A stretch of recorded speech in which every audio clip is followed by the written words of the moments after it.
Hello, everybody, and welcome to the MGTOW Academy YouTube channel. Thank you for stopping by. And for those of you who are subscribed that have been to my channel before, so welcome to my weekly live stream. It's December 1st, 2017 at 10:30 p.m. Eastern Standard Time. I was just spending the last 5 to 10 minutes looking up some stuff to cover, and I think I found an article that I'd like to discuss. So I believe you just have SFM watching us at the moment. But nonetheless, let's go ahead and see if I can get the screen share turned on, and we'll just jump right into it on my iPad so I can monitor it. All right, everything's set up. Let's go ahead and turn on the screen share feature. We can go ahead and look at this next article here.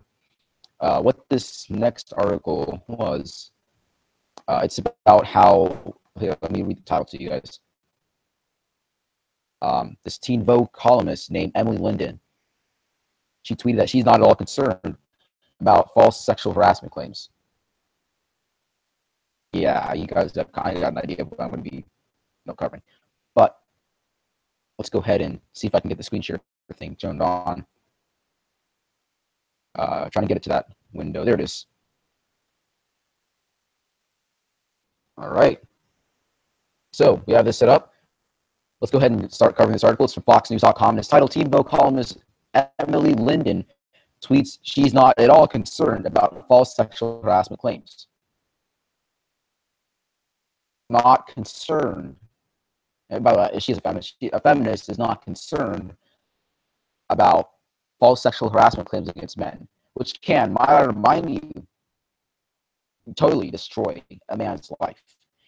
It will end their career, and it'll stop them from possibly getting any other job to begin with.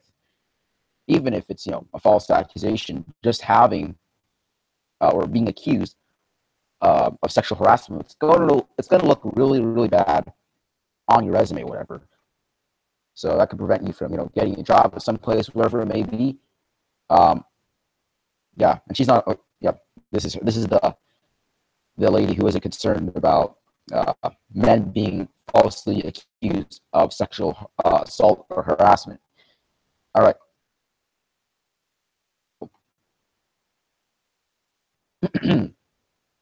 Teen Vogue columnist and outspoken feminist Emily Linden came under fire on social media Tuesday after tweeting that she was not at all concerned about innocent men losing their jobs about false allegations of sexual assault or harassment.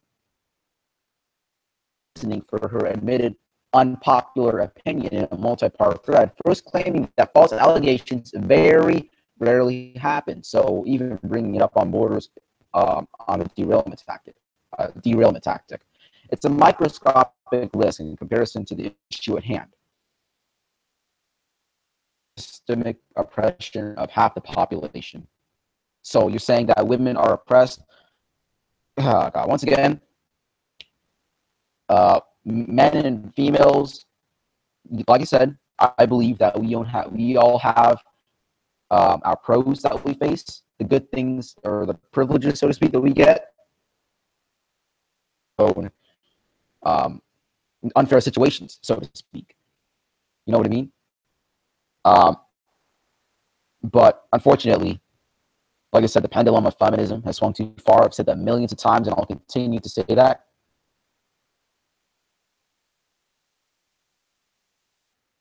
Sorry. Trying to fix something. All right, there we go. Yeah, anyways, like I was saying, it swung too far. And this whole thing about women being oppressed, that's definitely not true. In fact, to be straight out honest with you, I said it on my live stream, I'm going to say it again. The pussy pass, it's inevitable. And on top of that, we have lots of things that are unfair in a man's situation that feminists are not at all complaining about. How about the fact that men are required to register for selective service, cough, no disposability, and women aren't? In fact, if you go, here, let me show you. Is it going to allow me to do that? I think it's going to allow me to open up a new window and it'll share. I'm not sure, but let's look it up. All right, so if I go ahead, open up a new window, and I type in first wave feminism, and that first wave feminism, and I add the selective service parts to it, I can't find anything about any first wave feminists advocating for women being required to register for selective service. See this? Okay, so what do you see anything here regarding first wave feminism? See, this is all, this is like, see this whole thing about here about feminists weighing on draft registration for women. This is all recent stuff. Feminists in 1910 or the 1920s complaining about women not being required to register for selective service.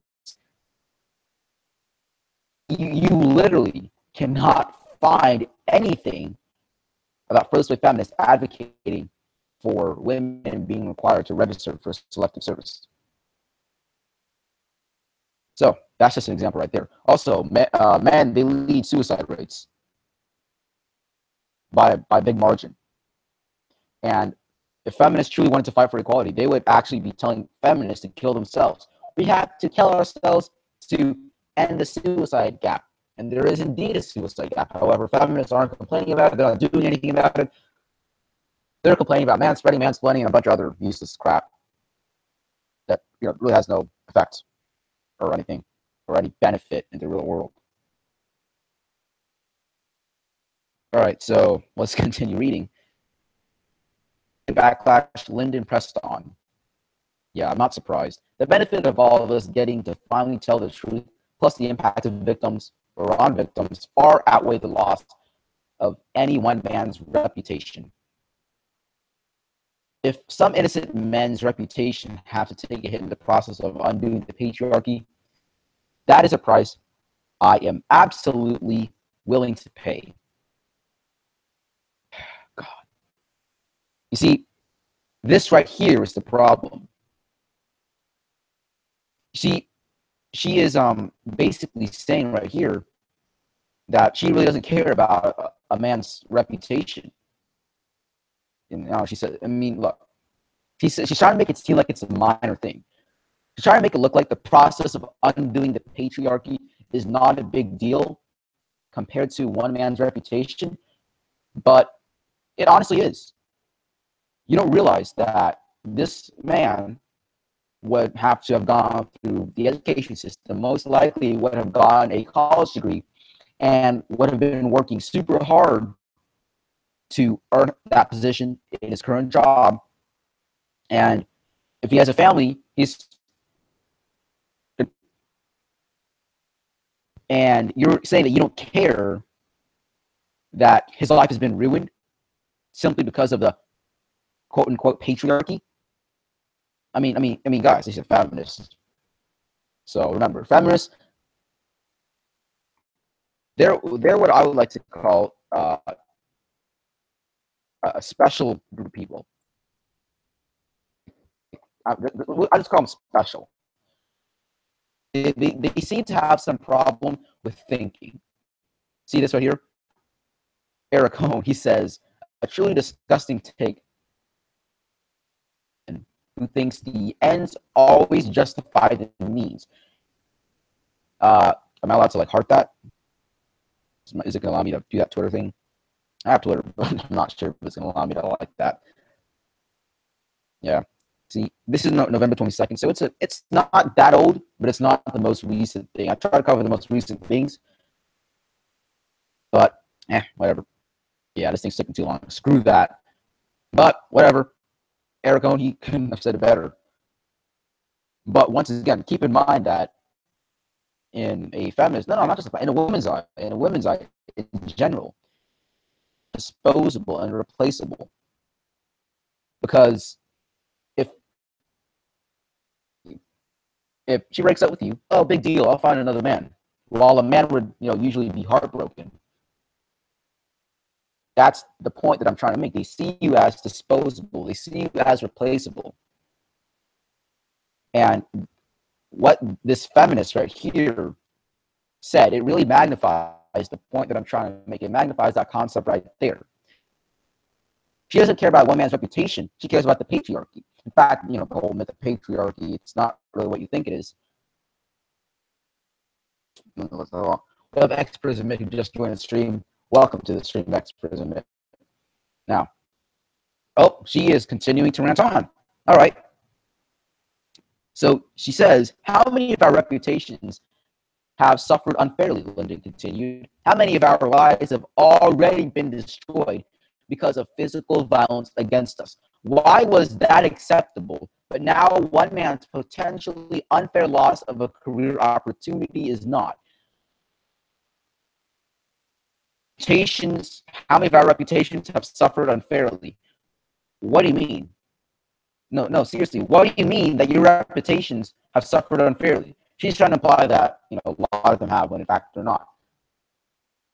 The victimhood game is not really going to be working anymore. And she adds that how many of our lives have already been destroyed because of physical violence against us? Okay, physical violence, lady, just a minute ago, you were talking about sexual harassment and assault and how it could possibly end a man's career. You don't care about that. Now you're trying to bring up the topic of physical violence against us. Yes, it is true that women are they are the larger percentage of victims in domestic violence. Do keep in mind, though, that men are too victims of domestic violence. I don't know how you can't forget that.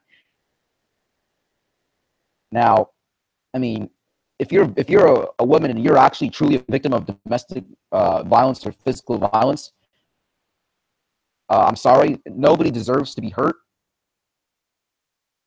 Both sides of the problem, men and female, is a problem itself.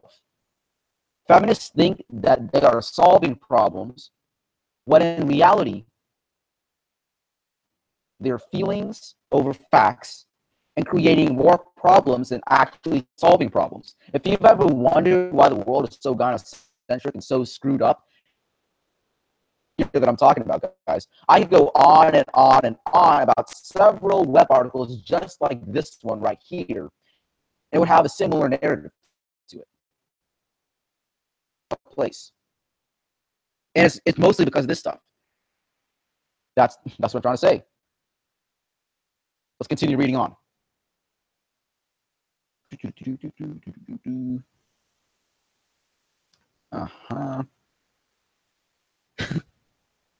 Jake Tapper says, I'm guessing you didn't get a good grade for your 7th grade book report on To Kill a Mockingbird. Oh, wow. Let's see this. When Lyndon attempted to respond, Tapper cut her off. You said, if some innocent man's reputation have taken a hit in the process of undoing the patriarchy, that is a price I am absolutely willing to pay. That's immoral, Tapper wrote. And it's a price you would be paying, by the way. It would be innocent. Oh, you would not be paying. It would be the innocent men who would be paying for that. Yeah, exactly. She's trying to make it seem like that she is basically doing the work. She is the one, this feminist is the one, Emily Linden, she is the one who is basically trying to help us men. Ex-Imprisonment was like, I was literally looking for that thread, that article. Oh, it was on Twitter, yeah. Yeah, okay, yeah. Well, yeah, this is in November, but yeah. Anyways, this is another thing that is a bit get to me, but I will add, however, that she should, earlier up there she said that to undo the patriarchy, that would be a price that I am absolutely willing to pay. And like Jake Tapper said, she wouldn't be paying the price. Innocent men would be paying that price. And keep in mind, Ex-Imprisonment, is that actually the thing? Ex-Imprisonment just said, ready for Dick Destroyer December? Not nut once the first day, twice the second, thrice the third. 31 nuts in the last day of December. Holy crap. Is it called Dick Destroyer December? Is that actually a thing? Oh, it is? Oh my god. Oh no. No Nut November? Then it's Dick Destroyer December. Yeah, I'm going to see if I can participate in this. I'm going to see if I can. Worked off twice today. But yeah, it's all expressive. I'll look into that. Destroyer December. All right. Oh my God. Wow. Like, guys, get this. The backlash apparently drove Lyndon to make a Twitter feed private, leading to renewed social media criticism. Yeah, but by the way, just seem to not trust. I don't know why. I just seem to not trust it. But, whoa. Yeah, see? Lyndon's byline last appeared on Teen Vogue's website in July of this year. Past articles by her have been born of the headlines by what you need to know before sending a new photo and 6 ways you may be slut-shaming without realizing it. Well, guys, since we all know the oh-so-wise Emily Lyndon knows, just the absolute smartest knowledge to ever exist, let's take a look at that. 6 ways you may be slut-shaming without realizing it. I wonder what it's actually going to be pretty funny, I guess. 6, not 6 sluts. 6 ways you could be slut-shaming without realizing it. There we go. Let's see what she has to say. This is it right here. June 3rd, 2016. Yep. That was way over last year. Ex-President asked, did you talk about the Boy Scouts letting in girls thing? I have before, but not that much. Good idea. I'll talk about that after this, Ex-President. Let me cover this real quick, because what happens is when I try to sidetrack a bit, I'll spend like maybe the next 15 minutes to half an hour talking about that. So I think it's just best to get this over with first, then actually talk about the Boy Scouts and Girl Scouts thing. So really quickly, let's cover this thing, and let's go ahead and talk about the Boy Scouts and Girl Scouts thing after this. So, is this thing going to load? Oh, the audio is crazy? Oh. Oh, shit. Audio is messed up. My bad.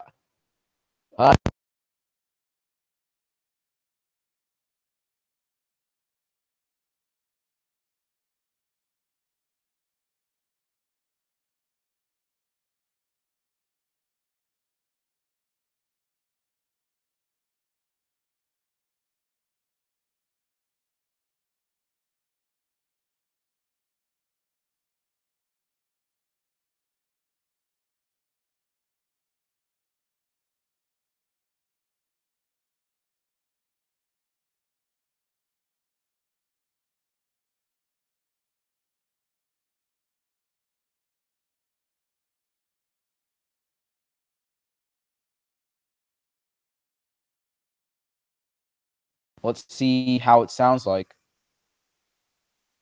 Hold on, guys.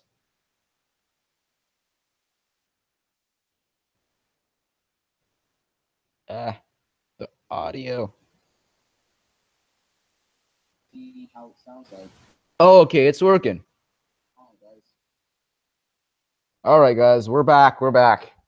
Sorry, it takes me a while because I need to go back to my iPad and actually play the sound to see what it sounds like. So we're good. Let's go ahead and get the screen share back on, and we're back on the road. All right, good. Okay. That's a bit irritative, I guess, because how long have I been doing this? I've been doing it for about 18-ish minutes now, and my audio sounded like that. That ain't good, but whatever. Thank you, Ex-President, for at least pointing that out. Now, let's at least get into this article here. Then after that, we'll get into the whole Boy Scouts, Girl Scouts thing. All right. Oh, boy. I just peeked at that little intro thing right there. I just know this is going to be good. Welcome to Unsluts, a column about the toxic culture of bullying and slut-shaming by Emily Lyndon, founder of the Unslut Project. She must be really proud of herself. know what I mean? She, like, all her friends can be talking about what they've been doing all their lives. She was going to be like, well, guess what, guys? I started this thing, and it's called the Unslut Project. We are justifying slutty behavior. I mean, if you want to act like a total slut, go ahead. I'm not stopping you from doing that. But you can't, like, trying to end slut shaming is really stupid. Okay? You are trying to change. It's like trying to say, it's like trying to tell people, hey, you, stop thinking with your brain. Because we naturally judge people. And if you are perceived as a slut by somebody else, then they're going to call you a slut. They're going to think of you like that. They're going to view you like that. So you're trying to, in my opinion, change biology, which is impossible. I mean, I really thought this whole thing through. And I understand that there's a difference between trying to change the social narrative, but it seems to be that she, like, this whole slut thing, I've looked into the slut walk things, that they were more about, like, changing, like, how people, women, sluts and all that stuff. It's pretty ridiculous, but nonetheless, let's continue reading. The first step to change our culture is to change our own behavior. That way, we can model the type of behavior we want to see in an ideal world. A world where we've done away with slut shaming and others can follow our lead. Deciding to stop slut shaming means deciding to stop blaming another woman, any other woman, for our personal fears and insecurities regarding our bodies and sex. Since when did guys blame women for their own problems and insecurities? So if you have, like, let's say you have, like, a 2-inch dick, I blame a woman for it. I have a 2-inch dick. It's a woman's fault. No, it ain't. It's your fault.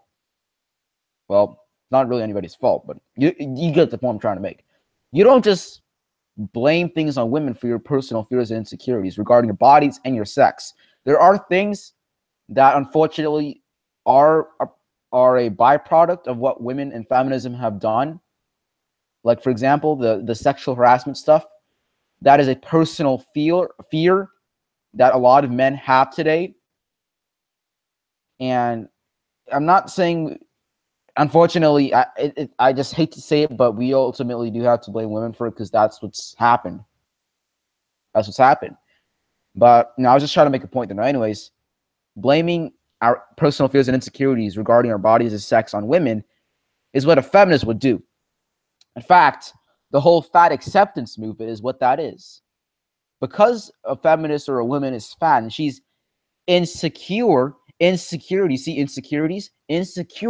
about her being fat, she's going to justify by saying, you men can't define me and you're sexist if you think that I'm fat. See this? Personal fears and insecurities and blaming it on another woman. That's like the male version of feminism right there. That is. Like, use fat shaming. I'm sorry, the fat acceptance movement as an example. Now, let's continue reading. That requires taking a critical look at those personal fears and insecurities, which is an uncomfortable thing for most people to do. The beliefs we take for granted are the hardest ones to question. But as we get better at recognizing and rejecting the slut shaming that goes on in our minds, we also get better at avoiding slut shaming in our words and actions. So, what words and actions count as slut shaming? To use Soraya Chemaly's definition before the term had usage, is embarrassing, insulting, or otherwise denigrating a girl or woman for her real or extrapolated sexual behavior, including for dressing in a sexual way, having sexual feelings, and or exploring and inhibiting them. Okay, then you mean being polite? Like respecting people. You see, what she's saying here, it's embarrassing, insulting, or doing something like that to another girl for sexual related stuff or whatever. That's just like bothering them, being a bully, I guess. That's just, you respect women, simple as that. Okay, don't put them on a pedestal. Just treat them the way you want to be treated. Completely rude to them, but don't be that, the nice guy. You know what I mean? Okay, and when I mean respect them, don't cause problems. Simple as that. Okay, don't cause actual problems. Okay? You should never, regardless if it's a man or a woman, you should never embarrass them or insult them or denigrate them for sexual behavior or the way they dress, unless it's, really like, the way they dress. The way they dress, though, there's a bit of a sensitive topic. Like the slut walk thing, that is definitely a problem. But you just don't really here's the thing. Don't get into stuff that isn't your business. Okay? That's how I see it. Remember, I believe in equal treatment, not preferential treatment. I believe in equal opportunities and equal treatment. That's it. Men and women are not equal. Biology proves it. Science proves it. That men and women are not equal. You want me to give you some facts right now? Here, let me give you an example. The average man has more muscle mass than the average woman. The average woman has more pain tolerance than the average man. That's an example of ways that men and women are different. And that isn't equal right there. Remember, men and women aren't equal, but they should be treated equally. Free Happy Bob, welcome to the live stream, by the way, says in the live chat, your body, your choice also applies to men. My body, my wallet. Exactly. If I could play a YouTube video, I'm pretty sure I could, but I don't think the audio is going to come through to you guys, to the broadcast, if I actually play a YouTube video. And I'm sure you've seen it before. I can't recall specifically on what channel it was on. However, it was about this sexual harassment related prank. And this was before the sexual harassment stuff, Me Too stuff started. This actually, was a bit back. And what it was there was this woman, this girlfriend, and they were these. I'm assuming it was in real life. It was the guy who ran the YouTube channel. It was his sister friend, and she kept begging him for sex. Basically, she's like, "Let me mess around with you or something like that. You want to come over to my place?" And she wouldn't stop bothering him. And the guy's like, "No, go away, go away. I don't, I'm not into that kind of stuff right now." And this is like at a mall. Nobody did a thing. Nobody did a thing. And then he went around asking people, "Hey, can you get my girlfriend off of me? I don't want to have sex with her right now. I don't want to do this." And like one of the girls, it was a girl. The guy went up to a girl, and the girl said, "Hey, stop being a pussy." And then when he asked other people, he just laughed it off and didn't really care. When the tables were turned, when it was a man begging a girl for sex, he was like, "Come on, baby, you want to come over to my place, or have sex or whatever it is." A bunch of white knights, they would come in. A bunch of girls that would come in. It's so typical. The girls would always walk them away. The white knights would come in, and then they'd all, man up, do their typical thing. "Hey, you, man, what are you doing? Yeah, respect women, all that stuff. What's wrong with you?" That typical stuff. Now, I just said earlier to respect women, and I definitely agree. But they're white knights. They're like a whole different breed. Or that they take the definition of respect women to a whole other definition. They take it to a whole other level. Just respect them, and that's it. Simple as that. And like I said here, I know I've been ranting on and on about this little paragraph right here, but like I said, men do also face problems about sexual related stuff. That's a example right there. Now, is this thing going to allow me to scroll around? By the way, I need to get like a mouse and a mouse pad. But problem is that I'm actually doing this live stream on my bed right now. I don't have a desk in my room. There's no point in having a desk in my room. But for me to have a mouse pad, there's not really any way to put it, I guess. So that's the problem about me getting a mouse pad. Now anyways, let's continue reading this right here. Obviously, that could look like literally pointing a finger at another woman and calling her a slut. It can look like accusing a rape survivor of causing the attack. That can happen.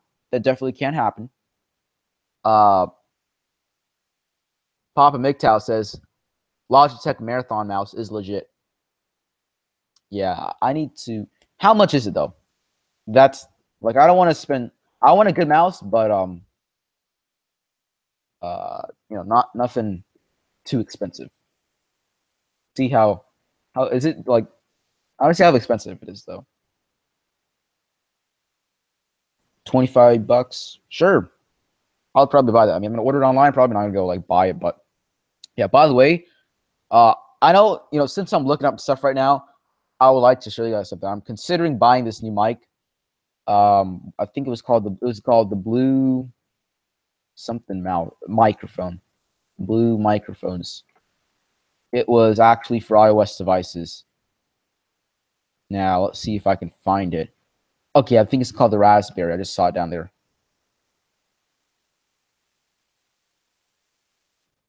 There it is. Oh, what the heck? No, that's not what I meant. You heck. There we go. This is what I'm talking about. Blue Yeti. Blue Yeti. Is that compatible with iOS devices though? Because like my computer, even though I'm doing a live stream right now, using editing software on this thing, it's utter hell. Blue Yeti's like 89-ish bucks. That's like the reason I would definitely go for the Blue Raspberry mic though is that it's compatible with like mobile devices. See, mobile USB microphone compatible with PC, Mac, iPhone, and iPad. That thing right there, that's why I'm going after it. I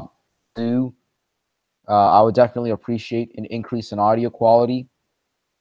And as of right now, as far as my technology or my budget is, and technology is, the limitations I have on it, this would be the best thing that I can get right now. Yeah, Papa MGTOW says I paid $25 and the batteries last. Yeah, that's definitely, if the batteries last, that's a good thing. I had a mouse before when I was like a kid and it sucked. The batteries would always die, but yeah, true. Now, sorry for the sidetracking, guys, but yeah, I just wanted to point that out. Yeah, Papa MGTOW, thank you for the suggestion. I'll definitely look into the Logitech Marathon mouse, and I'll also consider getting some sort of a microphone. I'm not sure how or when, but I'm definitely looking out for those. Now, let's continue looking into that. Well, this article right here. And by the way, Experiment, I still haven't forgotten to cover the Boy Scout, Girl Scouts thing. I still haven't forgotten that. It's in the back of my head now. Let's continue reading this. Let's see, where was it? Yeah, here. Okay, but it can also be more subtle. Almost all of us have done it at some point, or at least inadvertently participated in it. That's because almost all of us has grown up in a culture where it's the normal, expected thing to do, to the point that many of us don't even notice it. So here are some examples of things you might not realize are actually slut-shaming. Number 1, blaming the girl if someone spreads a stolen nude photo of her.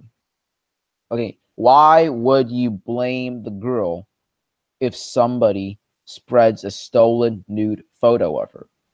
You're making up own scenarios.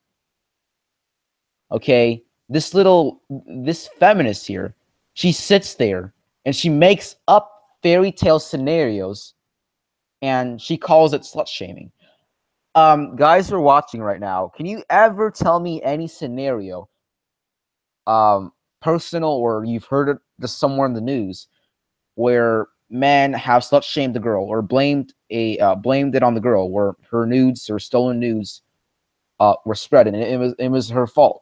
I can't ever recall that. It doesn't even make any sense logically speaking. I'm just going to completely skip on that one. Number 2, mocking someone else's sexual practices because to you they're weird. Okay, I don't mock somebody else's sexual practices because they're weird. Okay, for example, for homosexual people, like gay guys, I do know how they have sex and all that, and I do find it weird. I mean, I'm just being straight and honest here. I do. I'm not like a homophobe kind of person. Heck, I just I know some people who are gay. I ain't got a problem with that. In fact, I encourage you to be your true person. To own yourself. Remember, the MGTOW philosophy, it's all about self-liberty and all that. And if you're a homosexual, good. It's absolutely okay. But this whole thing on like homosexual practices, I do find them weird, but I never mock them. Okay, I don't make fun of people because of their sexual practices. In fact, I just my 6th period today, we have like this robotics class set up. And I was talking to my friends about what I do with my YouTube channel and all that. they're asking me what kind of stuff I cover, and we eventually, came over to the topic of homosexuality. What's my opinion, and all that and stuff. I'm like, yeah, I don't mind if you're gay. I just personally find homosexual sexual stuff a bit weird, because I'm just not, like, if I were a guy and I stuck my dick in another guy's asshole, that would just be a bit foreign to me. I don't know about you, but that's just my personal opinion. And like I said, I'm not out here saying, gay people are messed up. No, I'm not saying that. Okay, I'm just saying that it's really weird. There's nothing you can do to change that. Okay, if I find it weird, this is just one of those things where you can't change it. The idea of sticking my dick in some other guy's butt, it's just completely foreign to me. So that, that right there, that's not slut shaming. Okay, this is just, you're taking different things and putting it into one bunch. Yeah, I was talking to ex-imprisonment. I'm not sure if I told if I was talking to ex-imprisonment about it earlier though, but okay, whatever. Assuming a girl is only dressing up to impress guys. We put clothes on our bodies to protect ourselves from little things like weather and nasty park benches. But we also use clothes to express our personal aesthetic. If someone thinks the only reason for a girl to dress up is for the enjoyment of guys, that person is basically saying that the primary function for female bodies is to be pleasing men. Kidding. I'm kidding. Anyways, that our self-expression only matters if it matters to men. This isn't true for the girl if you're slut shaming, and it isn't true for you either.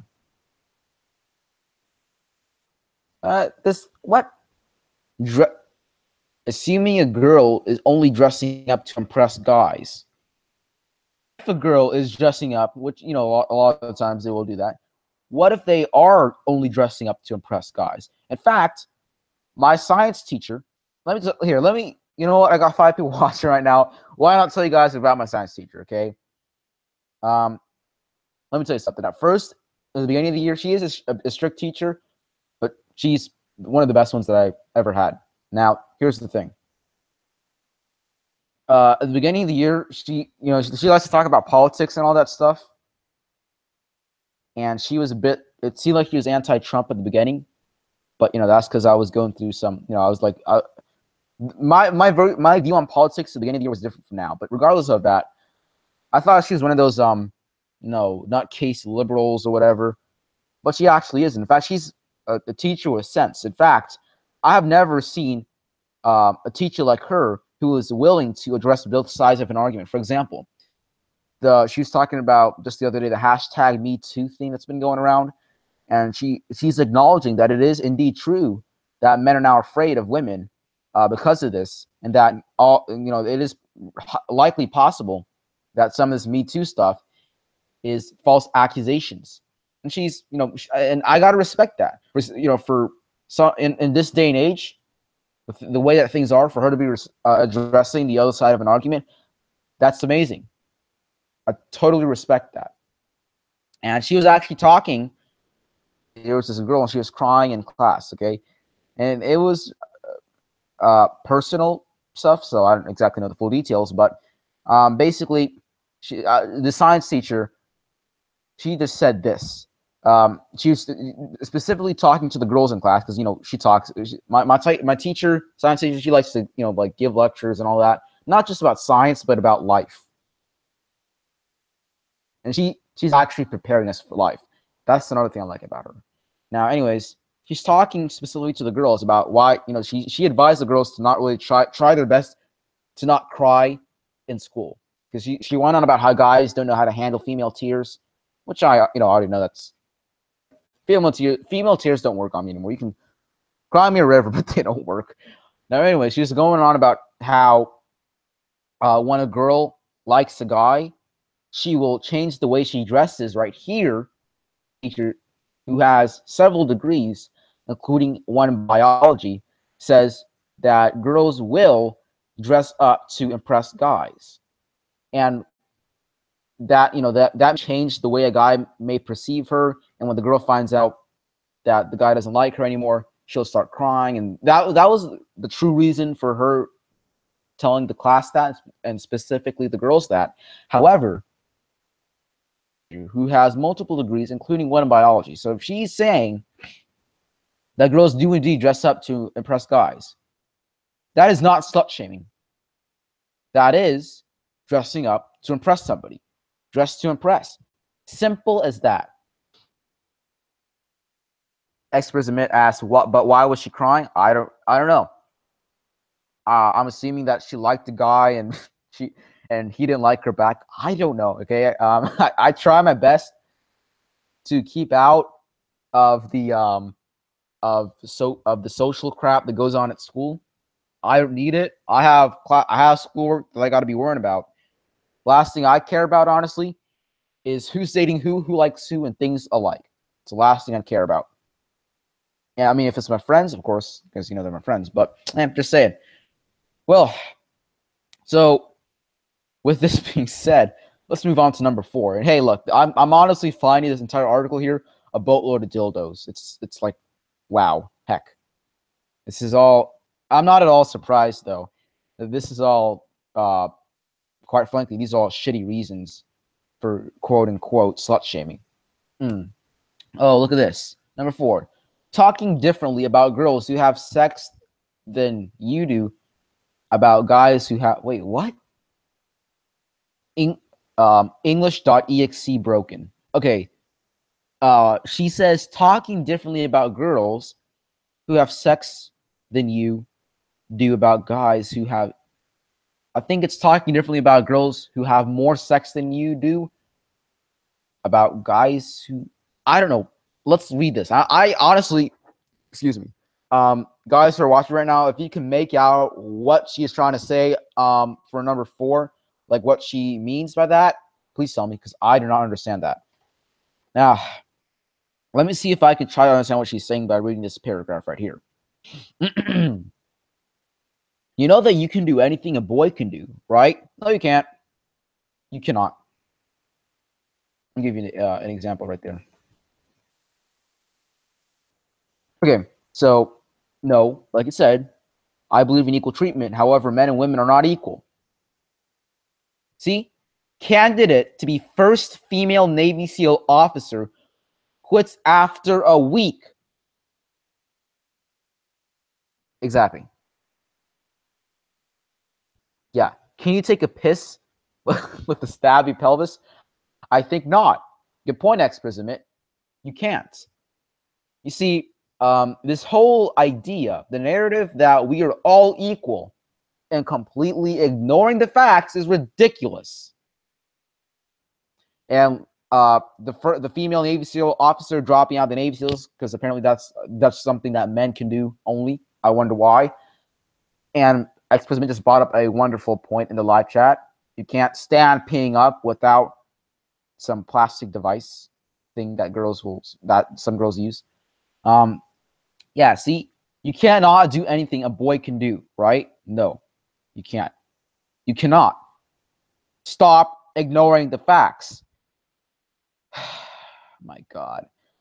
And aside from all the other stuff, like the societal based stuff, let's look at biology. How about the fact that girls can produce nip or breast milk and boys can't?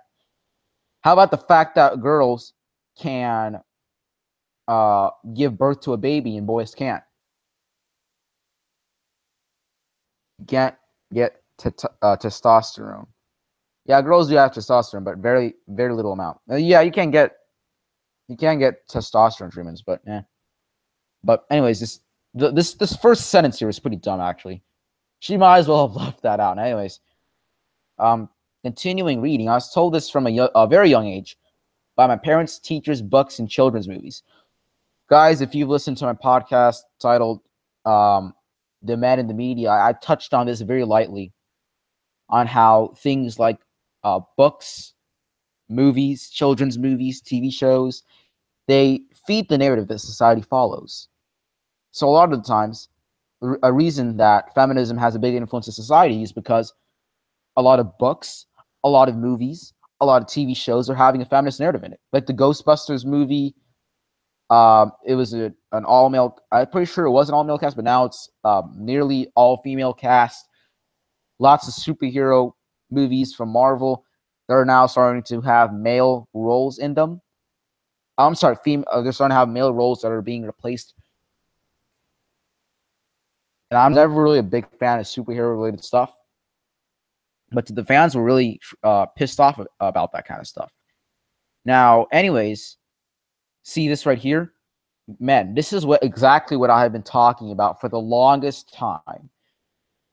And I'm not surprised that this is true. I'm surprised that that she wrote that. Remember, I was told this from a very young age by my parents, teachers, books, and children's movies. Feminism has its roots, its agenda, all throughout the media. And it teaches girls from a young age that simply because you have 2 Y chromosomes in a vagina, that you are automatically a strong and independent woman, and that you are fully capable of doing what a boy, that you can do anything that a boy can do. Free Happy Bob just added in the live chat, they made Tor a stupid cuck. Yeah, everything's turning to crap right now. Everything is turning to crap. And I was never really, like I said, never really a fan of superhero stuff. But so I'm assuming that people who actually liked the character Tor, if I'm pronouncing that right correctly, people who looked up to him, he was like that tough guy, like he was that masculine guy. He was an alpha male or whatever. And to have him turned into like a cuck, I would definitely be ashamed. Not ashamed. That's not the right word. I will be upset. That's right. Not ashamed. Upset. I will be upset. I wouldn't like that. Now, anyways, this right here, man, is what I'm talking about. The narrative that being a woman makes you automatically independent, makes you automatically strong. It's a boatload of dildos. It's a bunch of crap. And this right here is what I'm talking about. See what I mean? Maybe, the MGTOW philosophy is correct. Unlike some people say, feminists, even some men said that the MGTOW philosophy is a bunch of rejected virgins or something like that. I don't know what. But whatever. I mean, hey, look, this stuff right here, we've known about it from the longest time. And hey, look, we're correct. What a surprise. Now, anyways, let's continue reading. At least where I lived, people seem to have agreed to teach children that girls and boys should have the same educational, athletic, and leadership opportunities. Yeah, that's what I believe. I believe in this. Athletic and leadership opportunities. I believe in equal treatment and equal opportunities, and that's it. I can do anything a boy could do until I hit puberty. Then suddenly, for the first time, there are limits on what I could do. I couldn't wear certain clothes anymore because I now had a cleavage. I wasn't allowed to dance by myself in the middle of a dance floor, and it was only because I was a girl. If girls can do everything boys can do, then women can do everything men can do, and sex is no different. What? That doesn't even make sense. Comparing? Oh my God. That doesn't even make sense. The title didn't make sense. This paragraph doesn't make sense. She was talking about how men and the stabby pelvis. I like that. Says once again the stabby pelvis. You don't have a stabby pelvis. Yeah, we have a long and hard pelvis, a big pelvis, not stabby, long and hard pelvis. Now, anyways, she's comparing biological stuff, equal treatment stuff, a feminist narrative in the media, and she instantly went to how girls can do everything that boys can do, then women can do everything that men can do, and that sex is not. Look, that doesn't even make no sense. That's stupid. No, you can't. So, sorry guys, I was reading something in the live chat. Free Happy Bob is just contributed to the live chat. Yup, and they have the lower physical standard in the Army for women only.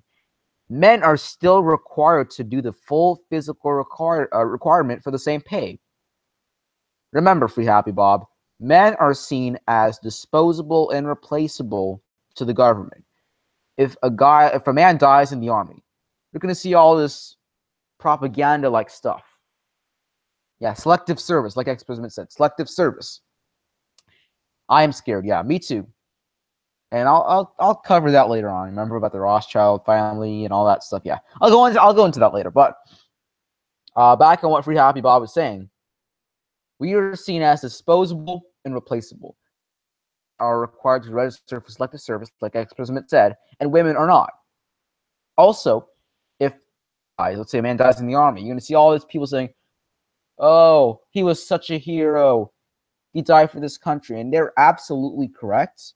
I mean, first of all, they don't realize that people in the armies they're fighting for corporate profit, not for liberty, not for the safety of people. People in the army are fighting for corporate profit. Profit slaves. Unfortunately, that's the reality of things. Now, anyways, you're going to see all this stuff going around. Like when a man dies, you're going to see people say, all these public officials, politicians, people who are, the president, vice president, whatever it may be, chiefs, lieutenants, colonels, are going to be saying, this person risked their life for our country. No, you didn't. You risked your life for a corporate profit. But anyways, they're going to say that you risked your life for this country. Thank you for your service. Rest in peace. Something along the means of that.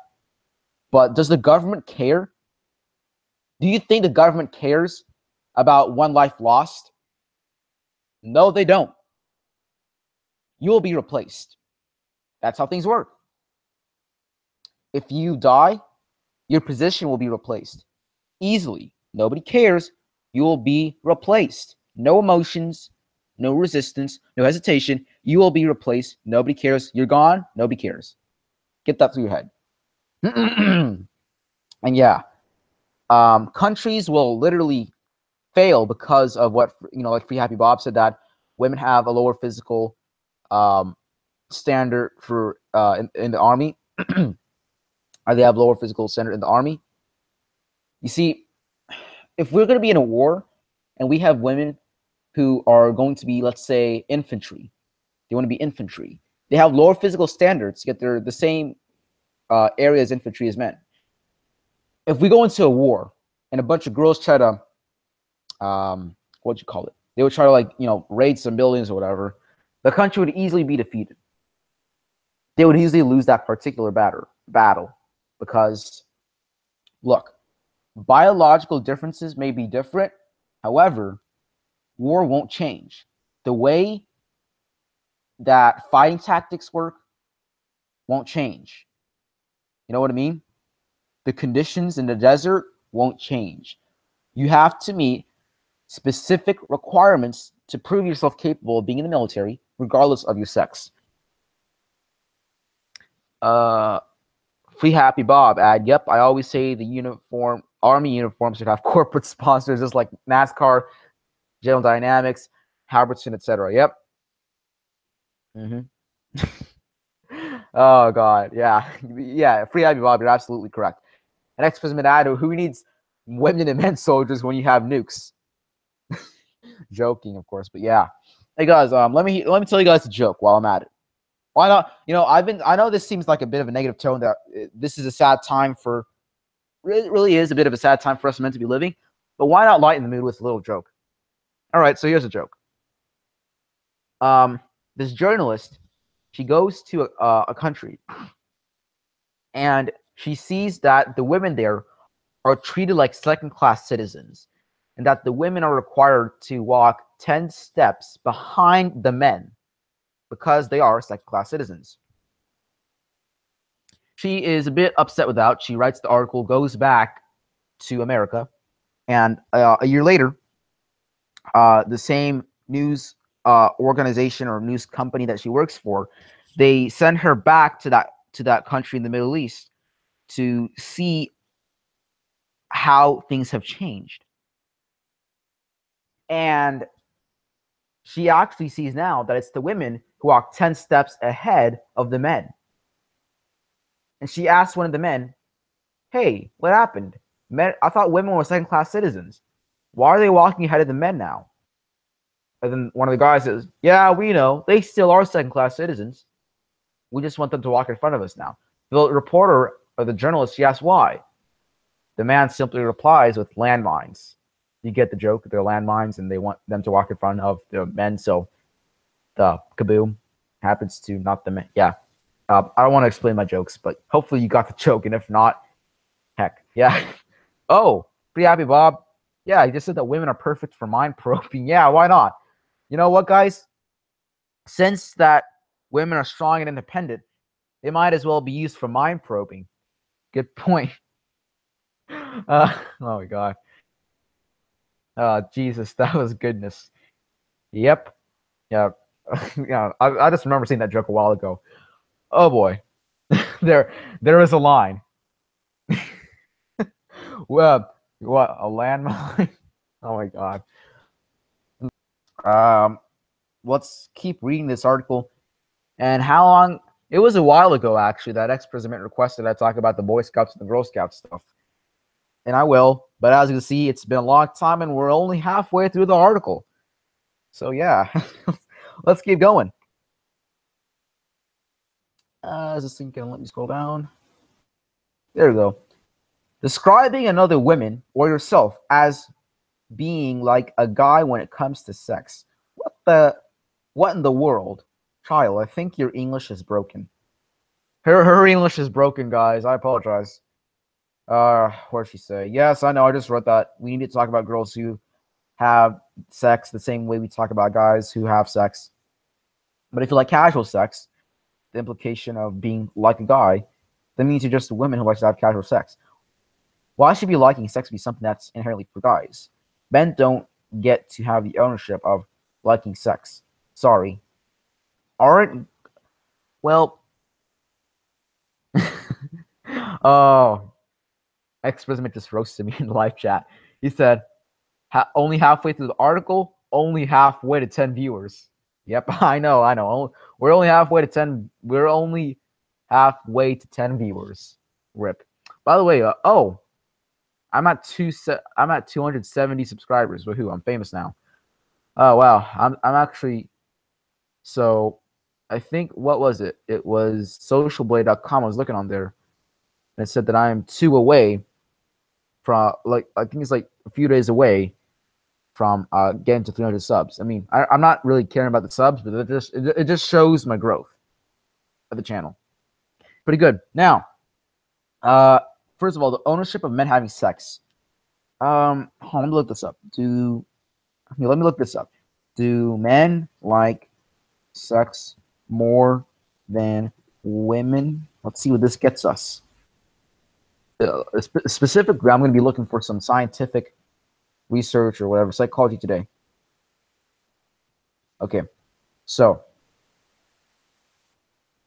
yeah, this is some from Psychology Today. Let's see what the article has to say. Free Happy Bob says you are at 290, about 10 away from getting a flag from YouTube. LOL. Yeah, guys, by the way, I'm getting like a minds.com, like a mirror channel set up right now. So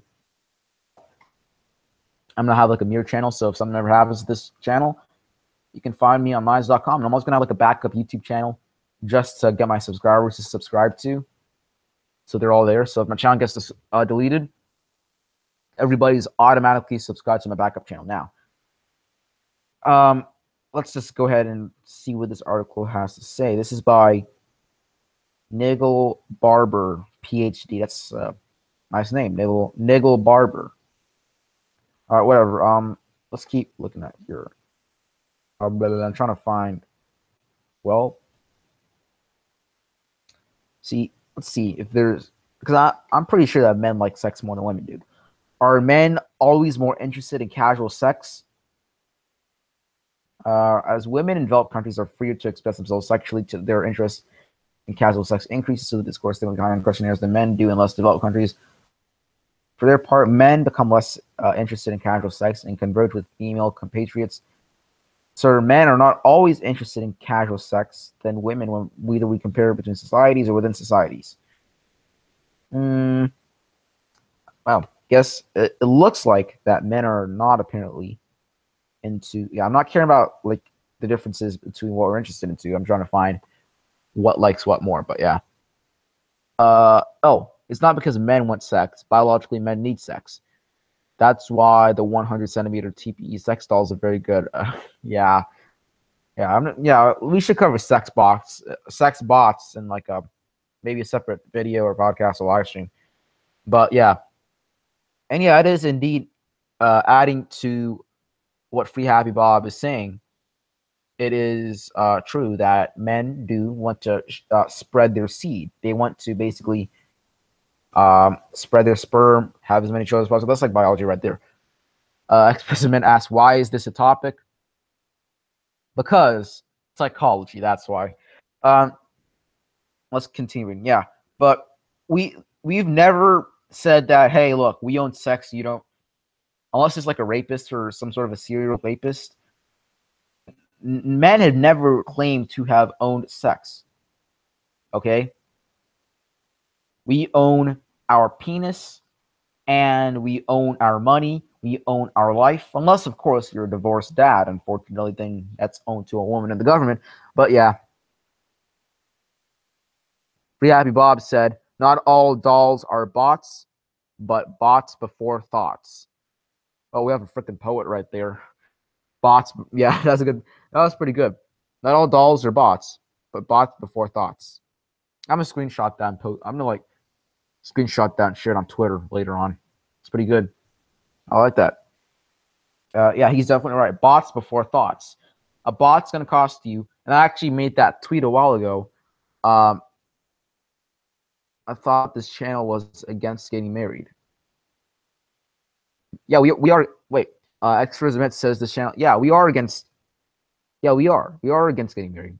What's the part that you are a bit confused on?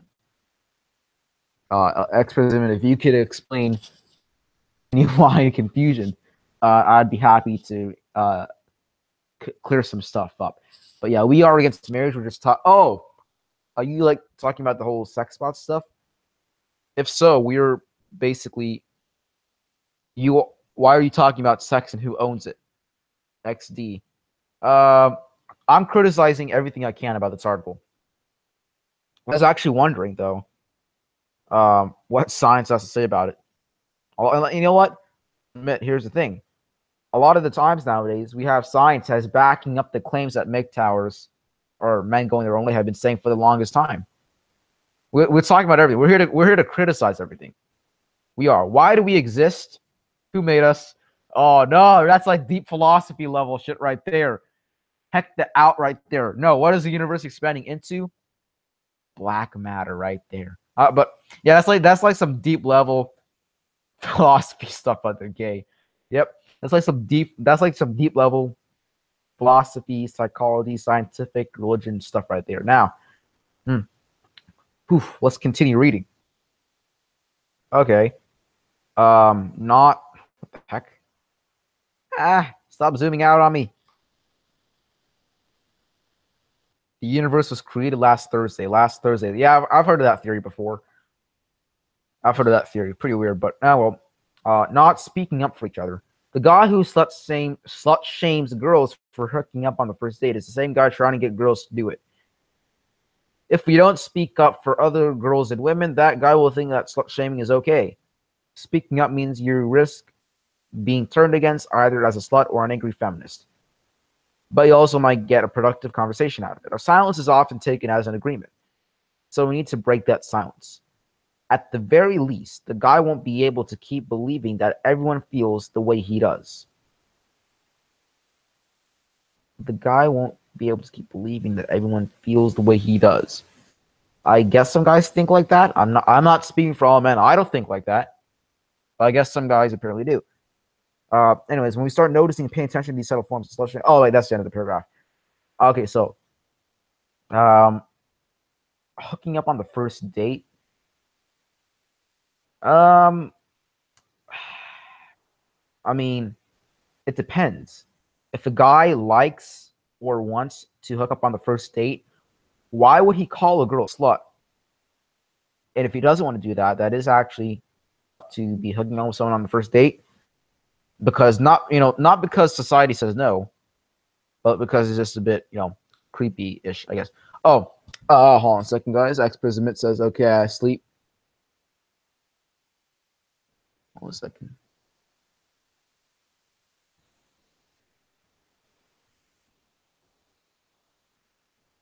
All right. Have a great night, have a great night, Ex-President. Thank you for stopping by on the stream.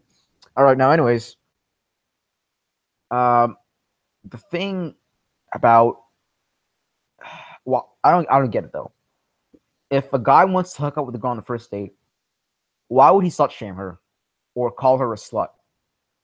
If he doesn't want to do that, that is, well, you are kind of being a slut, because you don't just hook up with somebody on the first date.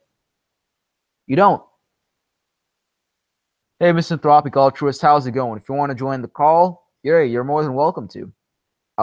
If you want to, just let me know. I'll go ahead and post the sharing link thingamajig in the live chat. Now, anyways, what does this last paragraph here have to say? When we start noticing and paying attention to these subtle forms of slut shaming, we can decide to change our behavior. Once we do that, we'll be able to model this rejection of slut shaming for the people in our lives, from our parents or our friends. They'll begin to model it for the people in their lives and so on. Lady, you're just ranting on about some unnecessary crap. You are. Also, let's see if I can turn off the screen sharing for a bit, because I need to go access something. If you give me a second, please.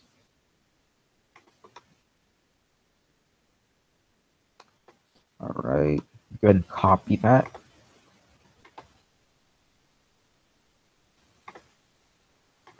All right, guys, so I can go ahead and pull up the live stream on my computer so I can post the link to join the conversation on the live chat.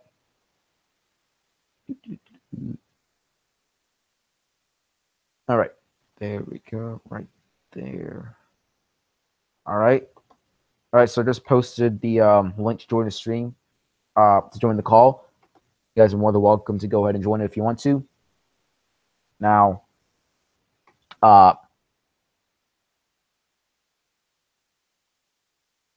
consent for, okay, so Free Happy Bob added in the live chat. So let me fix something right here. Let me fix the audio. Make it a bit louder. Oh, there we go.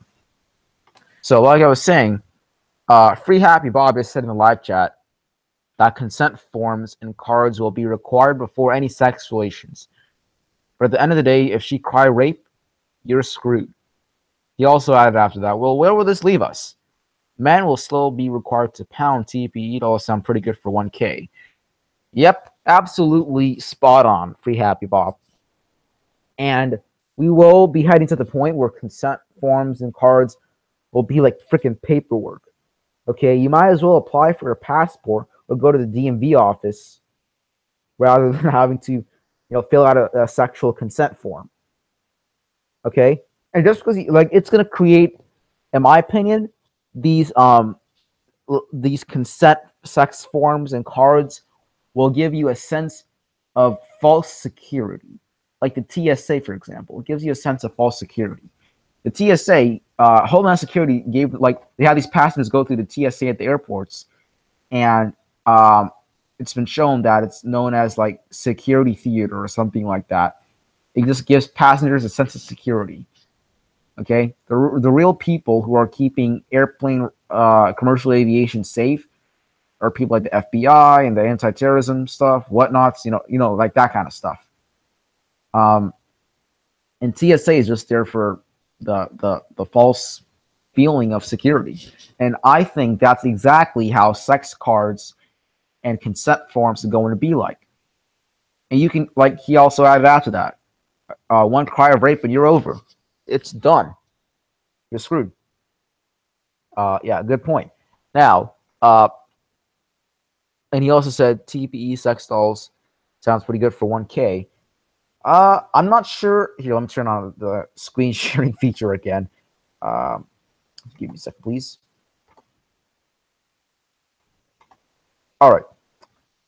Let's go ahead and look up the price of sex dolls.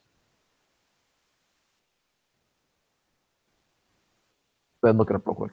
I'm pretty sure like the average one right now would be like 10,000, maybe. Let's see what the price is. 100, 144, 228, 1,107. Yep. Yeah. Anyways, 100 centimeter at 1 a.m. Oh, yep. Yeah, I'm not an expert on sex dolls, but I mean, definitely consider looking into those things if I get the opportunity to buy one and whatnot. But the thing is that the cost of a sex doll will outweigh the cost of a divorce and a relationship in general. See, a wife, realistically speaking, in the long run, when you consider the cost of a wedding, honeymoon, additional costs, taking care of her, paying for her ridiculous, outrageous shopping sprees, they will cost you a lot more than a sex doll would. Even more than like one of the super fancy ones with all the awesome features on it that costs like $20,000. A sex doll will still be cheaper than the cost of a marriage, a relationship, or a divorce, or any one of those, or all of them combined. All that stuff. Sex bot is safer and cheaper. So yeah, I would definitely look into getting a sex bot over an actual wife. However, do I plan on buying a sex bot? I'm not entirely sure. You know what I mean? Because well, one, where would I keep it? And I do plan to like I don't plan to live in a big house. Really, I just plan to I want to live a minimalist like lifestyle on things that are necessary like survival. You know what I mean? I don't plan to buy like a mansion, just whatever I need and that's it. And spend my money on other things that I would like to spend it on, like for my hobbies, for whatever, maybe that kind of stuff. And a sex doll, I mean, I'm using my right hand right now to jerk off, and hey, I got no problem with that whatsoever. I can continue going with just jerking off, and I'd be fine with that. No problem. Uh, who knows? Maybe and right now I'm 14, so you got that whole hormone and puberty stuff going on. So maybe I'll just end masturbation altogether when I get older. But I mean, just take things one at a time. You know what I mean? Just thinking about the future. That's just my predictions. Anyways, now before my moderator X Prismit left the stream, he requested, and I know it's too late, but he requested that I talk about the whole Boy Scout things. So let's go ahead and um do some research on that. First of all, is there any news regarding the Boy Scouts?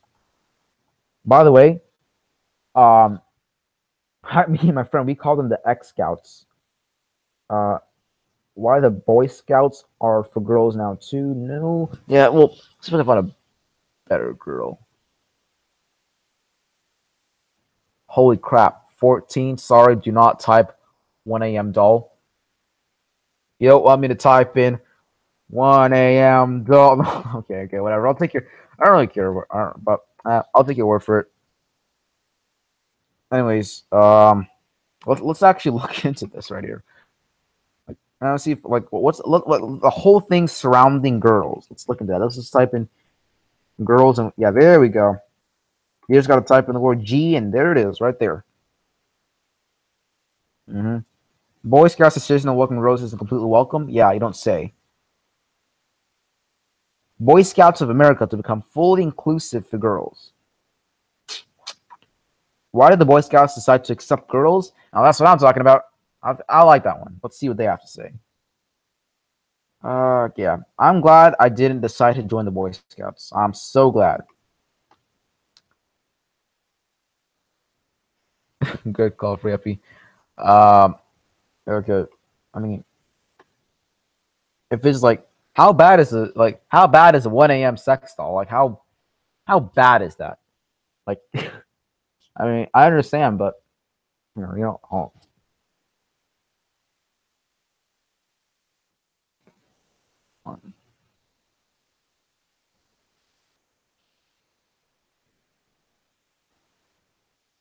Here. You know what? Let me scroll down here. This thing is loading. I'm not talking about my computer, by the way. Looking up something else.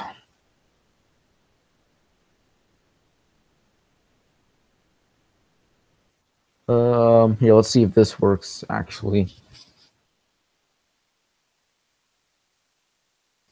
1 a.m. sex dolls. Okay. They're not as bad as I thought. I'm not looking them up on the computer, obviously. But what the heck? Like, those... I don't know. Whatever. Yeah. I don't think I'm gonna get a 1 a.m. sex doll. I'll just stick to porn. Like, whatever. Yeah, TSA, the Scout of America. Yeah, I'm looking that stuff up right now. Oh, misanthropic altruist, as Lormer says, look up if the Girl Scouts will now accept boys. All right. It's a good counter thing right there. Will the girl... I can't type. It's separate, I guess. I don't know. Accept boys. Let's see what this has to say. Will the Girl Scouts accept boys? Guys, check it out. Girl Scouts will now allow boys. Ooh, boy.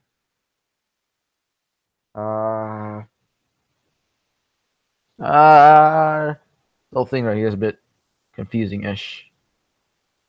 Let's see what does it have to say. All right. It's by UnitedFamilyInternationals.org or UnitedFamilies.org. All right. So it says, by now, you might have heard that the Girl Scouts of Colorado flip-flopped on their decision to allow a boy to become a Girl Scout. Seems that local Girl Scout leaders in Colorado denied a parent's request to allow her son to join the troop, and the parent went over to local heads to the state organization. The state organization's leaders have gone on record stating that they are an inclusive organization. If a child identifies as a girl and the child's family presents her as a girl, Girl Scouts of Colorado welcomes her as a Girl Scout. What about binary and transgenders? I don't know about you guys, but I sexually identify as an attack helicopter as a kid. I never felt like a boy. I always felt like an attack helicopter. When I get older, I'm gonna be chopping my dick off and replacing them with rotor blades, attaching some Hellfire missiles. I'm going full on attack helicopter. Let's see if they have attack helicopter Scouts of America. Let's see what they have here. They better have attack helicopter Scouts of America. They better have it. Wait, what? They don't have it? What? That's not... This is patriarchy. This is sexist and oppressive. They don't have anything to represent us attack helicopters. How dare you? This is sexist, misogynistic, homophobic, racist, and offensive and oppressive. How dare you not willing to represent our attack helicopters? For the official record, a young man, porn is bad. Don't look at it. Yeah, I feel... Yeah, I know what you mean, Mr. Thropculturist. And to be honest with you, I'm not proud of my decision to look at it or to watch it. So I'm cutting down on it. We'll leave it at that. Because, never know who's watching the stream, but I'm cutting down on it. So don't worry about that. Jerking off, I do that, but just because I jerk off doesn't mean I always watch, porn or whatever. So yeah. Now, what was it? Oh, by the way, just so you guys know, gender bender is a gender. This is actually one of the See, gender bender. This is a gender. Like, if you look up lists of genders, you will see that gender bender is a gender. You got agender, androgyne, bigender, genderqueer, non-binary, gender bender. Gender bender is the latest gender or something like that. But hey, whatever. Let's keep looking at the Boy Scout, Girl Scout thing. Okay, so yeah. Why do the Boy Scouts want to include girls? Well, I mean, I guess it's all about being an quote unquote inclusive organization. That's what it's all about, right? Uh-huh. Yep. Yep. Let's see. They want to develop character leadership for young people. Well, I mean, Boy Scouts of America won't be Boy Scouts anymore because you don't have boys in them. It's simple as that. Now, here's the thing. I believe that some girls wanted to join the Boy Scouts because it was harder for them to achieve some medals or some medals that the Boy Scouts had access to. Girls, if you worked hard in the Girl Scouts and you don't get the opportunity to get a medal, it's unfair. You should complain to the Girl Scouts and not try to join the Boy Scouts. Trying to join the Boy Scouts is honestly, in my opinion, one of the dumbest things that you can do. Because, like I said, I believe in equal opportunities and equal treatment, and that's it. Like I said, I don't think that men and women are equal. I just believe in equal treatment and equal opportunities. Now, you should, and hey, look, I've never been in the Boy Scouts or the Girl Scouts, but in my opinion, you should just go ahead and if you have any problems, go to the Girl Scouts and tell them your problem instead of just joining the Boy Scouts. In fact, I have several friends in schools who are Boy Scouts, former Boy Scouts or Cub Scouts. Has a brother who's an Eagle Scout, and all of them are saying that it's ridiculous. Boy Scouts aren't Boy Scouts anymore, and that's their opinion on it now. Yeah. The smart aleck force is strong in you, young Padawan. Yeah, I can be a strong aleck. I mean, yeah, I can be a smart aleck if I want to. Hey, but that's just my opinion on the whole Boy Scouts and Girl Scouts thing. Now, what does this mean for? Well, I'm sorry. What does this mean for the next generation, so to speak, of boys? Well, do keep in mind that a lot of boys have joined the Boy Scouts, are currently in Boy Scouts, are going to be in the Boy Scouts. And by totally screwing things up, you can create a whole new generation of cucks. Because, look, in my opinion, I just personally think that the Boy Scouts are going to become cucked.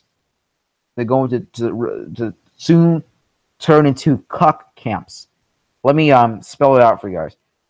Okay, camps. It's not Boy Scout camp. It's not summer camps. It's cuck camps. I think that's what's going to happen to the Boy Scouts of America. Here's why. So if they were to quote unquote pussify boys, what they would do first is allow women or girls to join the Boy Scouts. Hey, look, they've already taken that step. Step one has been completed already. So who's not to say that they can start to change the policies, manipulate the policies and the rules in the Boy Scouts so that the boys will, I don't know, do things like put girls on a pedestal, any interaction with the girl is sexual harassment, things like that. Whatever is happening in the real world, most likely is going to happen in the Boy Scouts. Guys, that's my prediction. Let me know if you agree with me on that. That's just my take on what's going to go on in the Boy Scouts. That's just my take on it. So yeah. By the way, if you're like a parent of some sort and you have a son, do not let them join the Boy Scouts. Okay, raise them yourself. All right.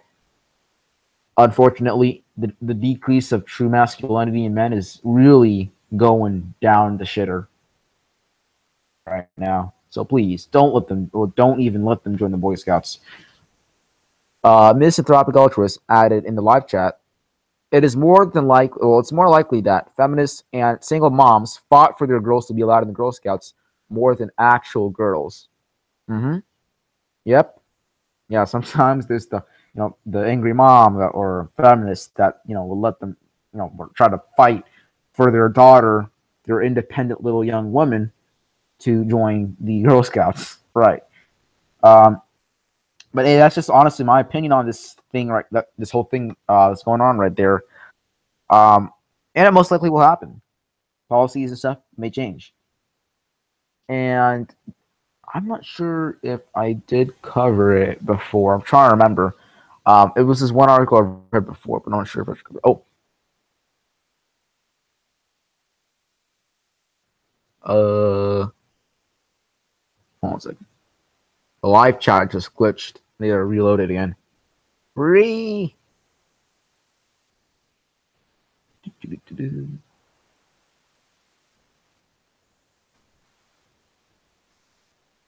Okay, so I got a live chat. Back to working again. All right. Misanthropic altruist added in the live chat. Why? Well, we know why feminists would want them in. Think about why single moms would too. Would want to expose their girls to male leaders. They're too busy going from man to man, as you know, might as well replace a father with a Boy Scout leader. True, true. Single moms have also abused the Big Brother program. Okay, not familiar with the Big Brother program, but I kind of get the idea that you're saying here. And also, you know, on that note about single moms, like I was mentioning earlier, uh, true men, I guess, actual masculinity, it's definitely on a decrease, it's on a decline because men are being removed from the household. So if you're expecting a single mom to properly teach a young man what it actually means to be a young man, you're wrong. She's going to teach you to be a cuck and whatnot. Put him on a pedestal or whatever. All right. So, boy, I'm not sure if I covered it right. I'm not sure if I covered this in the live stream before, but hey, why not? Why not?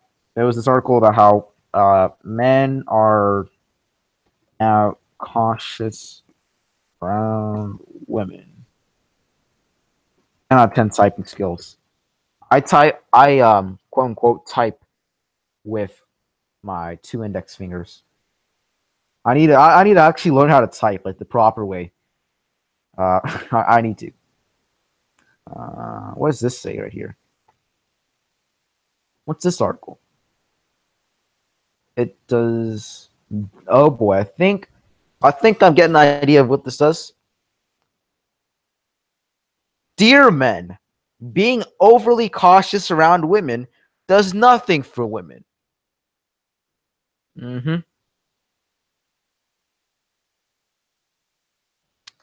Don't come around to the use of channels in Curcio. Oh no, SFM said smartass. Sir, this is a Christian server. No swearing is allowed on this 100% religious Christian server.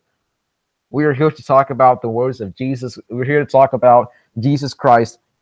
Do not say curse words on this Christian server. All right. Whatever.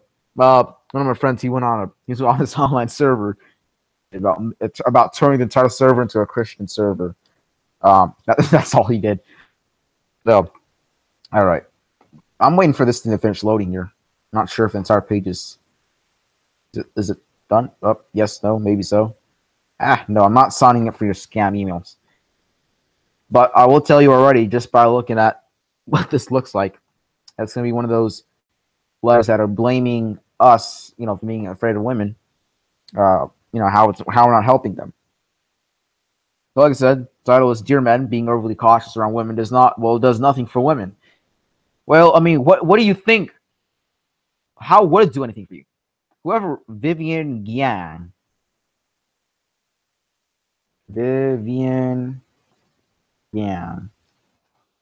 which looks like. Ooh.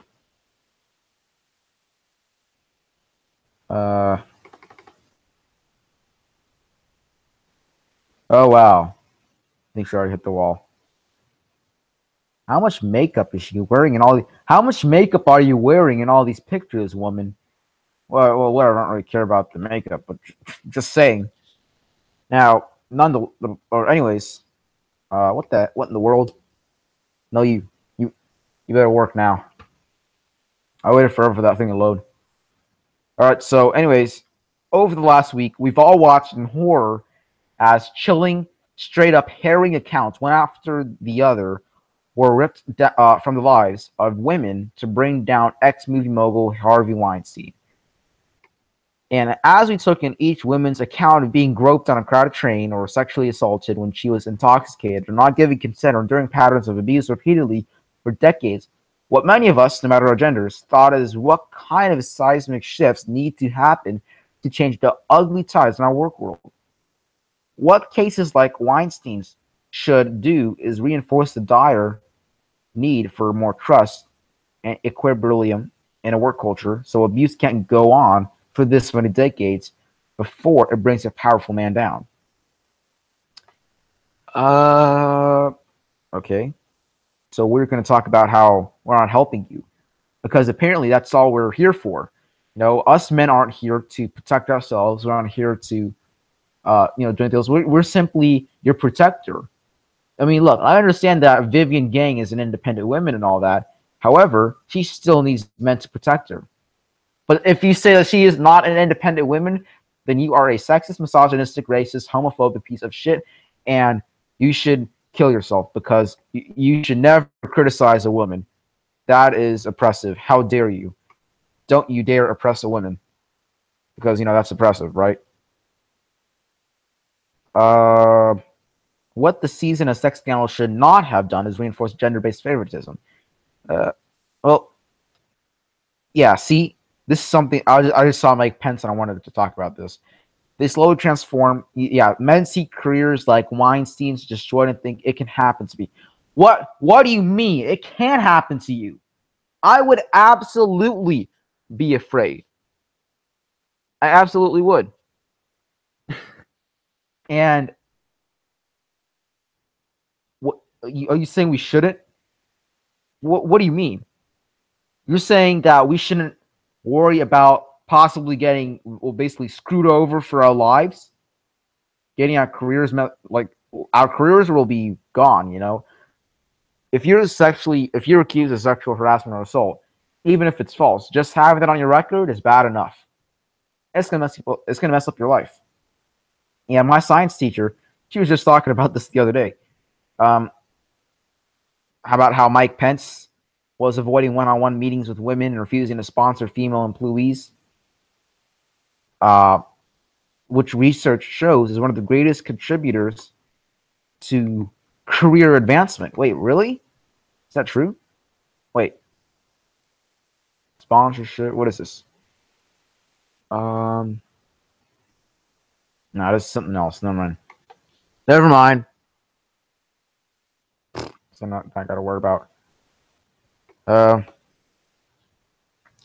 Yeah. Yep. Soon they'll have a walk a mile in my high heel shoes parade.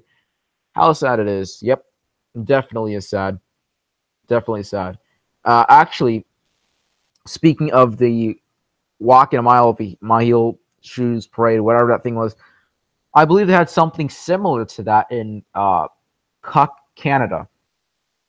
They were doing that in Canada. Let me see if I can actually look that up right now.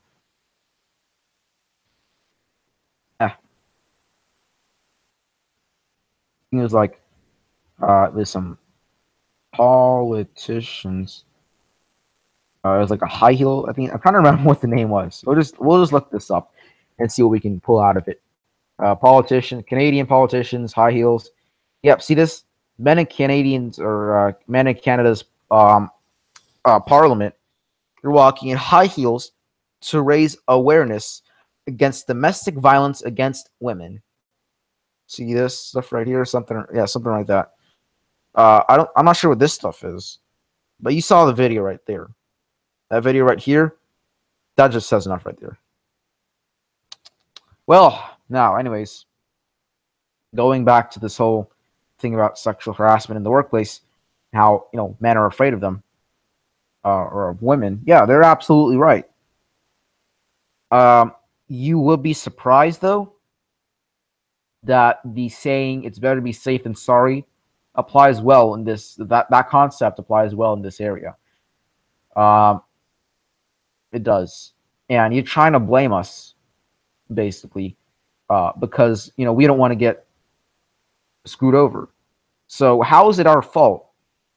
Why you're implying, this lady who wrote this article, she's implying that it's our fault for being careful around women. I'm already careful around women. On top of that, with the stuff going around, I'm even more careful around them. I am. Even with the ones I trust, I'm a bit cautious around them. What else does it say? Oh boy. Let's see this stuff right here. All right, this is something I want to read. Men, if you don't know how to work with your female colleagues, learn how. We're not going anywhere. As for what not to do, don't ask your female colleagues to sleep with you. Don't ask for them to shower with you or watch you sleep. Don't ask for them to give you a massage while you're naked. Don't ask them to watch you masturbate. Don't set up work meetings that hope will lead to hooking up. Don't send lewd, unwanted text messages in the middle of the night. Don't touch their body. It's not yours. Don't be a jerk if you're a man in power. Assure employees that they're safe. Promise them that their best interests will be always your priority, and keep your word. At home, teach your sons to be better. Remind your male friends to be better. Look, I understand that, but just because one guy is, does some messed up stuff against girls, that doesn't mean that we're automatically like that. And it's like these few people out of the millions of men in the workforce, and all of a sudden, oh no, I'm being, we're potential victims of sexual assault. We need to now tell men and feed them this narrative that they are potential rapists, potential sexual assaulters, and they need to raise their boys better, do something like that. That's the vibe that I'm getting here. And look, we should rape and sexual assault, anything along anything along the lines of that. It's messed up. It's wrong. I wouldn't want that happen to me if I was a woman. So, I mean, I think that's wrong. But a lot of them aren't. A lot of these supposed sexual assault victims or sexual harassment victims, they aren't telling the truth.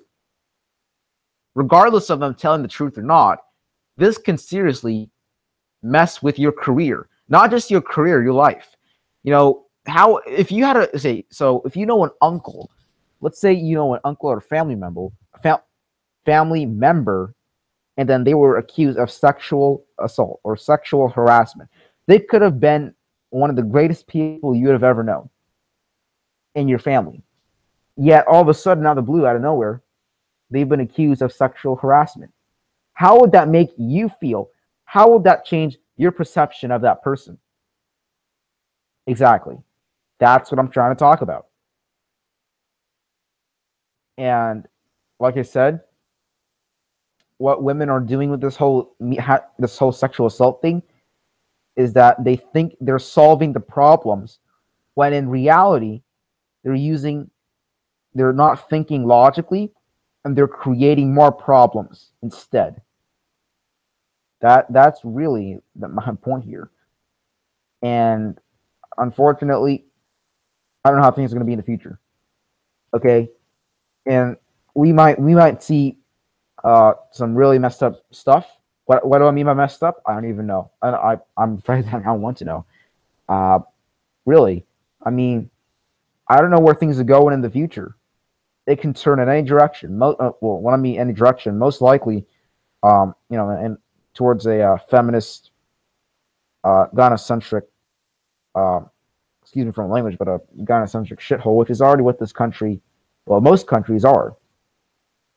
So, that whole thing about what's going on in the future, that's more of what is the future that us men are going to face and all that stuff. That's a totally separate topic. Rabbi Bob added in the live chat, LOL, always have to benefit women. Men cannot even just go about their job and not being shamed because they decide not to white knight themselves. Yeah, exactly. That's the problem. And you know what? That kind of made something click in my head. I don't think men are naturally going to be full-on white knights, but it's definitely the women, the single mothers, and all that stuff. They're teaching them. They're turning them into white knights. And remember how I kind of made that little prediction about how the Boy Scouts of America are going to soon turn into what I like to call cut camps. That's basically what I view concentration camps. But sorry, that's basically what I was trying to say there. That's how they're going to raise cucks right there. Raise white knights, raise whatever, and that's a problem. And imagine from a young age, you're being taught, no, when I mean young, I mean like you're probably like a 3 or 4 year old, and imagine your parents or your teacher or somebody who was an authoritative figure, they're telling you that you're a second class citizen because you're a boy. I don't know how things are gonna turn out. I honestly don't. It can turn into a freaking civil war, turn into whatever. But hey, we're gonna find out. Now, let's see what type of. I'm out of ideas for looking up what like articles or whatever to cover. Let's see. How long have we been live? I guess it's been like an hour and 40-ish minutes. So usually I try to do at least 2 hours on a live stream. So I'll stay on for about 20 more minutes, and then maybe like make another video or something. But yeah, let's see what else I could talk about. Um, hmm. Let's do this. Out of centrist, I'm not going. Yeah, there we go. Yeah, let's see what this has to say. Gynocentrism in America. We already know that we face that. But let's see. Let's see what the news has to say. Does the news have anything good for us?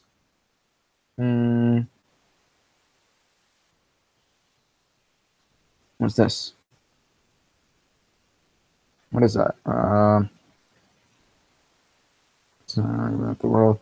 More to feminism than meets the eye. Let's see if there's anything. Yeah, CDC. U.S. birth rate is declining. You don't say. Hey guys, look at this. Men face more sexism and discrimination than women. Yeah, no shit. Yeah, honestly. Yeah. I mean, people. I see news outlets, media outlets. They're saying that. Well, hey guys, get this. Men face more sexism than women do. You never would have guessed that now, would you have? Well, if you never, thought for yourself, if you just believe everything media tells you, if you follow their narrative, then yes, that would be shocking to you, because keep in mind, there's a huge feminist narrative, a feminist-based narrative in the media. That's why, all these news outlets, these news articles are like, oh, no, it turns out men are facing sexism after all, not women. You know what I mean? Yeah, you should be. Sorry, Free Happy Bob added in the live chat. You should be afraid. I avoid all non-essential interaction with women at work, and that years and years before this hashtag Me Too, I'm a victim. Campaign started against men. Will not be surprised if they did that in my city, Ottawa. Yeah, Canada. Okay, yeah. All right. Well, anyways, let's read this other article here. It's from the Telegraph.co.uk, and it is titled, "We Must Stop Indoctrinating Boys in Feminist Ideology." Feminist organizations, backed by government policy, are teaching young boys at school to feel guilty and ashamed of their gender, writes Dan Bell. Yep, and I've heard this before, and misanthropic altruist, we've discussed it before. This is kind of what I was talking about. How boys are basically treated like they're the lesser sex compared to girls, something like that in schools. And I don't think it was this article, but it was something along the lines of this. Now, anyways, let's continue reading. All right. Okay. I see another thing I would like to cover, but on Wednesday, the introductory paragraph says, on Wednesday, the Daily Mail reported that a school in Oxford has become the first to introduce good lad workshops. You mean cock raising workshops, in which boys are singled out for sessions that teach them about the scale of sexual harassment and violence aimed at female students, and how they must stand up for women's rights. Oh boy, get that. Get that. Wow. Get that. Here, you know what? I can change that. I believe that is a typo. Let's change that, guys. Using some good old inspect element. Let's change it. Let's make that right. Let's make it right. It shouldn't be good ladder workshops. It should be cuck workshops. All right, so let's see if I can do the thing. You can let me do it on Wednesday. How do I do that? It's like way down there. There it is.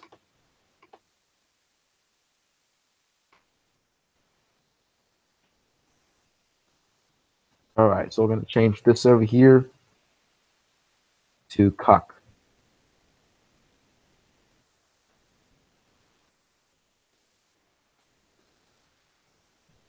There we go.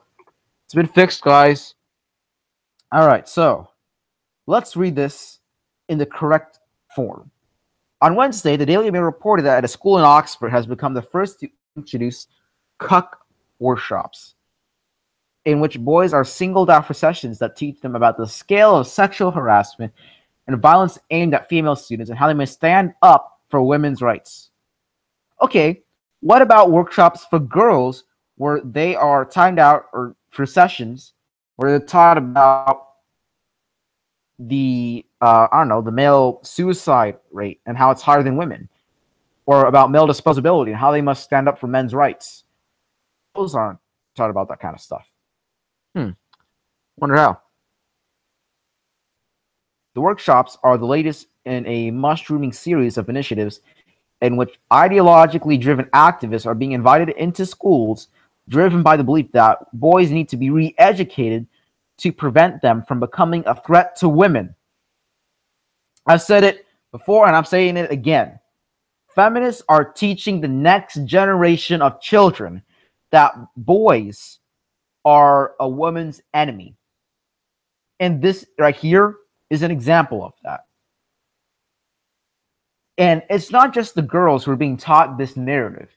It's the boys themselves who are being told that, hey, you are a enemy of a woman. You are a threat to women. This is the mentality that the next generation of boys are being taught. And if you think things are like, I used to think at first that the white knighting and all that stuff might tone down a bit. But with this kind of stuff going on, I'm not sure anymore. Because, like I said, they're teaching kids from a young age that boys are the enemy against girls. And boys are being taught that themselves. Oh, boy. Oh, in November last year, the Times reported on a program in London schools, in which 2 American women, one a former sex crime prosecutor, reprogrammed teenage boys' sexual manners so they are fit for a feminist world. Yeah, so you're basically you're reprogramming men for your own narrative. Yeah, good luck with that. According to the report, they start the class by asserting that misogyny is on the rise, before going on to describe real-life sex crimes that have happened to teenagers in this area with brutal accuracy. The article concludes approvingly that by the end of the session, the boys are scarred for life. What in the hell? Since when have been teaching boys about all this ideology bullshit, all this ideology crap, harassment, and how they are a threat to women? Since when has that been a part of school? Imagine in the next generations to come, older guys are gonna be like, oh yeah, I remember going to elementary school and they were teaching us how we are threats to women. Don't you remember how we were being taught that we were threats to women? Imagine that. Well, that's the reality that we live in. Boys are being taught this. God, this is actually worse than I thought. They are reprogramming teenage boys' sexual manners so that they're fit for a feminist world. You're producing male feminists right there. Remember, male feminists, white knights, and simps are the only ones keeping feminists and feminism primarily alive. then that feminism would pretty much be dead. It would. Ah, there we go. See this? See this right here? In context of the chasm between boys and girls' educational attainment and a rising male suicide rate that is nearly now 4 times that women's, why are schools deciding that when it comes to talking about gender, what boys need most is an extra dose of guilt and shame? Another organization, A Call to Man UK, also goes into schools, stating on its website, A Call to Man UK believes that preventing violence against women and girls is primarily the responsibility of men.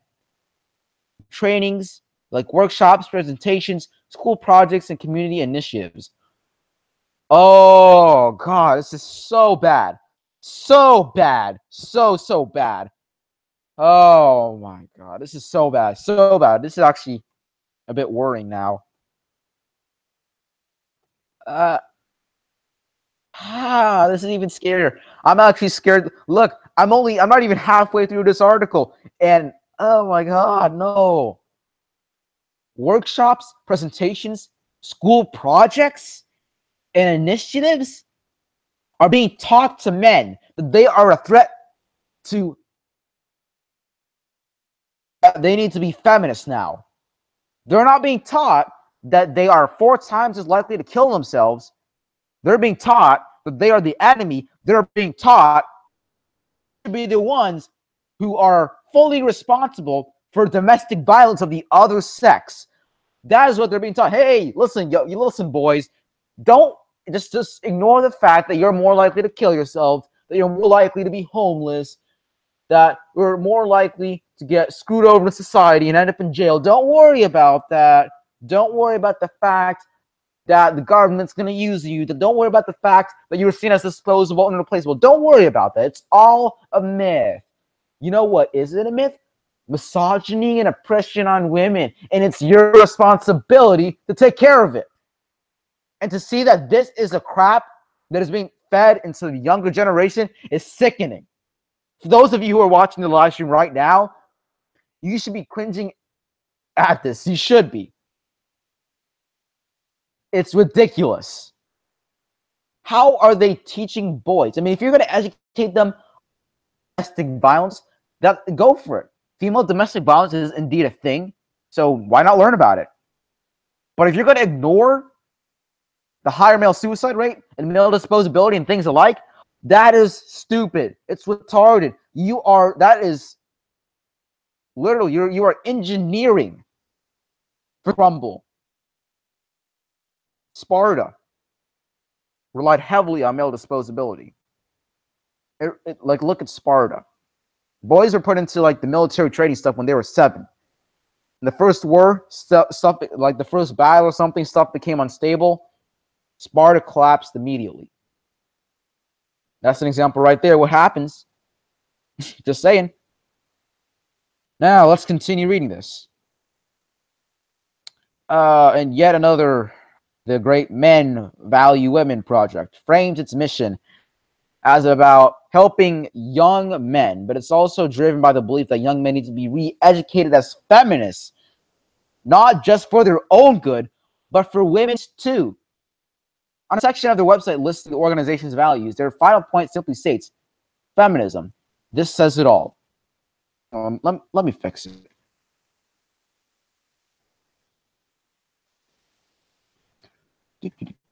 Just fixing some typos that Telegraph made. Let me just fix these typos real quick, boys. Nothing here to worry about. Yeah, it's like basic HTML right here. All right, there we go. Yeah, there it is.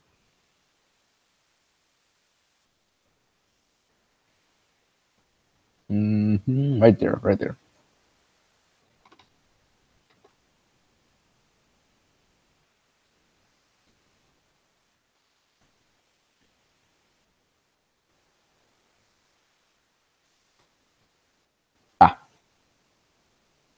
we go. That's fixed now. That's a lot better. Yeah. Feminism is cancer. With a link to a video of TEDx talk entitled "We Should All Be Feminists." Okay, there we go. Now let's get into the criticism part of this article. This is the one that I like. Okay, so really, who says who? Most importantly, though, since when was it acceptable to impose ideology on school children? Exactly. I just said that earlier. Would we ever dare to suggest schoolgirls ought to be taught that great women value men? I mean, you ever thought that? Have you? By all means, let's teach children about healthy relationships. Like I said before, let's teach them about healthy relationships. Let's educate them on the opposite sex. But that's not really what these campaigns are about. Instead, there is an overwhelming emphasis on imposing an ideological worldview that first and foremost sees young men as potential abusers and perpetrators, while routinely ignoring and minimizing the very real threat of violence, both physical and sexual, that boys and young men face themselves. Exactly. And for those of you who are watching right now, I predicted in the Future Feminism podcast that the whole idea on sexual assault and all that is just going to get worse for us guys. Now, on top of that, this will only add to the problem, because boys are being taught that they are themselves potential abusers and perpetrators. Girls are being taught that that boys are potential abusers and perpetrators. They're being fed that narrative from a young age. And when you taught that at a young age, it's hard to unthink that. It's hard to not think that. And this is only going to increase the number in supposed sexual harassment cases, especially false sexual harassment and assault cases. Because what's going to happen is when a girl says, if you just bump into me, remember, age, I remember being taught at school that men are potential abusers and rapists and assaulters. So that was clearly sexual assault, something along the means that's going to happen in the future. So that's my take on how this stuff right here is going to really screw up society, as if it isn't screwed up enough. And then it's going to add to the increased amounts of false sexual assault accusations. Is only going to increase that number. Now, anyways, let's continue reading. You never know it from the rhetoric, but a man, and particularly a young man, is around twice as likely to be a victim of violent crime as a woman. It is not just drunken street violence either. NSPCC report into domestic violence in teenage relationships showed teenage boys suffered comparable rates of violence from their girlfriends as do teenage girls from their boyfriends. Exactly.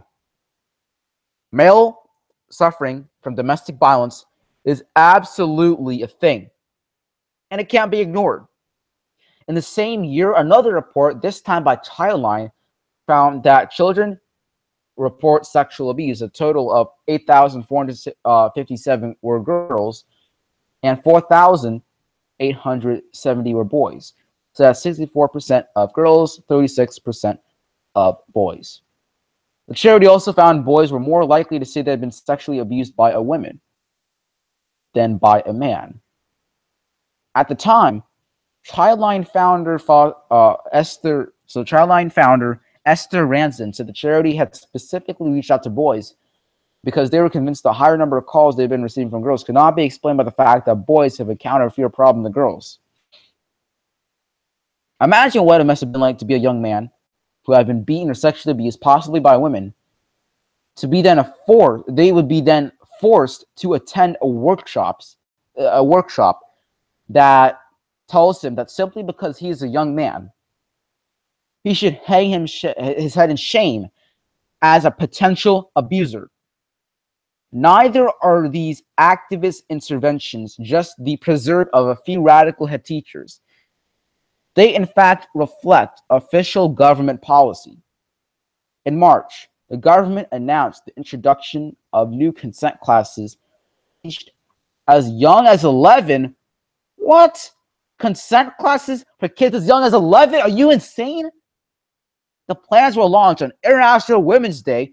Yeah, I mean, that's obviously going to be cucked. And on top of that, the is it PSHE or just PSHE guidelines repeatedly state they are primarily a part of the government's call to end violence against women and girls strategy. According to a fact sheet published by one of the guidelines' key contributors, a top priority for the lessons is challenging notions of male sexual entitlement. In the lessons that should be seen of a society in which gender inequality is the norm, and girls and women are subjected to high levels of harassment, abuse, and violence, overwhelmingly from men and boys they know. Free Happy Bob Academy. It's currently 12:30 a.m. Going to bed. Thank you for the live stream, and keep thinking smart the way you do. Don't get married. It's very bad. Free Happy Bob, thank you very much for contributing a lot in the live chat. Have a great night. Yeah, enjoy your weekend, and remember, take those daily doses of red pills. I want you to stay safe, man. This article right here shows you how dangerous this world is. Please stay safe. Take it easy, Free Happy Bob. Now, anyways, let's get back to this article. Apparently, in the eyes of the government, schoolboys don't so much see girls as their friends and peers, but as potential prey. Exactly. And the indoctrination doesn't stop when a boy leaves school. It continues when he gets to university too. The Good Lad workshops in Oxford, or the Cuck workshops in Oxford, are in fact a spin-off from compulsory consent classes for new male students that are now springing up across UK universities. Impact must all this be having on boys and young men who are themselves at one of the most vulnerable stages of their lives? Last year, Inside Man published findings of a focus group of young male students, which gave a disturbing glimpse into the ideological classroom climate faced by boys, this time told by young men themselves. They told us that when it came to expressing any view contradicted by feminist orthodoxy, they were shouted at and publicly humiliated.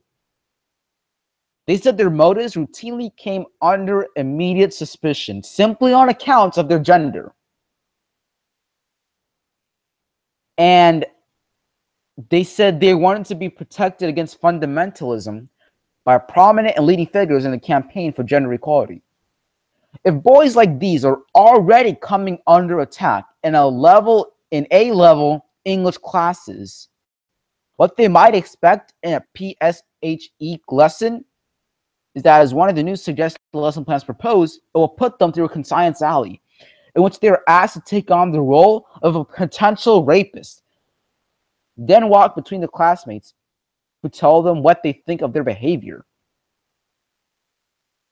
In 2001, novelist and feminist icon Doris Lessing made a shocking assessment of what she had seen while visiting a school classroom. She told the Edinburgh Book Festival, "I was in a class of 9 and 10-year-olds, girls and boys, and this young woman was telling these kids that the reason for wars was innately the violent nature of men. Fat with incomplecency. There we go. When in doubt, sound it out. Am I right? Fat with incomplecency and conceit, sat there crumpled, apologizing for their own existence. This was going to be the pattern of their lives." Lessing expressed deep concern that what she had witnessed was just a glimpse of an increasingly pervasive culture of toxic in schools that was weighing down boys with a collective sense of guilt and shame. She had every right to be worried. It seems that there is now a drive to make shame and guilt a formal part of a boy's education. I mean, what do you think? The government sees you as disposable. So what are they going to do? They're going to make you think that you are indeed disposable. Men, this is why I keep encouraging you to be a free thinker, to think for yourself. To not trust everything you're told. Always question what you learn. Always question what you learn. Narrative of what you're being taught. In fact, you may never know to begin with. Well, now, let's go ahead and, all right, so I'm going to go ahead, guys, and just finish up. I think I'm going to just cover one more article right here. And that's going to be it for the stream tonight. And let's see. Yeah, male rugby players. Where is it? Yeah, male rugby players tackle sexism in UK schools and sports clubs. Yep. All right. So, last article of tonight's live stream. Having tackled sexism and misogyny at universities across Britain, students and rugby players from the University of Oxford plan to drive their message forward to teenagers and sportsmen at schools and clubs across the country. The Good Lad workshops, Cuck workshops, are a student-led initiative founded by a former Oxford student, address crude behavior, sexual harassment, and violence towards women and girls with groups of male students, often rugby players, at universities in Britain. St. Edward's School earlier this month became the first school to host workshops amid a string of high-profile sexual harassment incidents at British universities and a growing concern about the prevalence of sexting among young people. Sexting, sending nude photos or sexually explicit messages by mobile phone, has become the norm between teenagers. Yeah, that's kind of a given. And, we talk about sexting, messaging, using social media, and all that kind of stuff. The workshop started as a safe space for guys at university to discuss issues of gender and sex. Wait. So it started as a safe space for guys? What? Now it's turned into a cuck camp? It's turned into a cuck camp? What? That doesn't make sense. What the heck? No.